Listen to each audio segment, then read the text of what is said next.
তাওহিদি জনতা নিয়ে কিন্তু বিবিসি, প্রথম আলো সহ অন্যান্য গণমাধ্যম নিয়মিত তারা কিন্তু মানে নিউজ প্রকাশ করেছেন। আমরা আমাদের ক্ষেত্রে বলতে পারি, যেমন আমার বাড়ি হামলা হয়েছে, রংপুরে হামলা হয়েছে, বলেছে তাওহিদি জনতা, কিন্তু আসলে তাওহিদি জনতা বলতে সাধারণ ধর্মপ্রাণ মানুষদেরকে বোঝানো হয়েছে।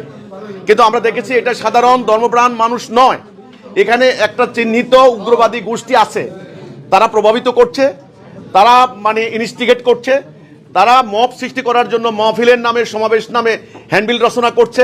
তাদের নির্দিষ্ট বাহিনী আছে, তারা ফেসবুকে সেই বাহিনীগুলিকে তারা আপনার লাগিয়ে দিচ্ছে, সেই ফেসবুকে তারা কন্টিনিউয়াস একটা মানে প্রোপাগান্ডা সৃষ্টি করছে।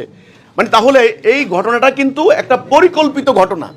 যেদিন ঘটানো হয় সেদিন কিছু উৎসুক জনতা এসে হাজির হয়, সেই উৎসুক জনতার মধ্যে আবার অপপ্রচার চালানো হয়, অমুকে আল্লাহর বিরুদ্ধে কথা বলেছে, নবীর বিরুদ্ধে কথা বলেছে ইত্যাদি। কাজেই তৌহিদি জনতা বলতে ধর্মপ্রাণ সাধারণ মুসলমানদেরকে যেভাবে দায়ী করা হয়, বিষয়টা তা নয়।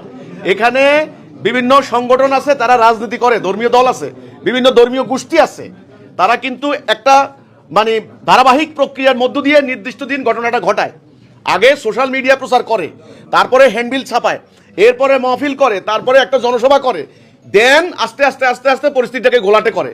পরে যখন ঘটনা ঘটায়, স্বাভাবিকভাবেই কিছু লোক আছে লুটতরাজ করতে চায়, কিছু লোক আছে পারিপার্শ্বিকভাবে শত্রুতা আছে, ওরা শত্রুতা মানে উদ্ধার করতে চায়, আবার কিছু লোক আছে উৎসুক জনতা।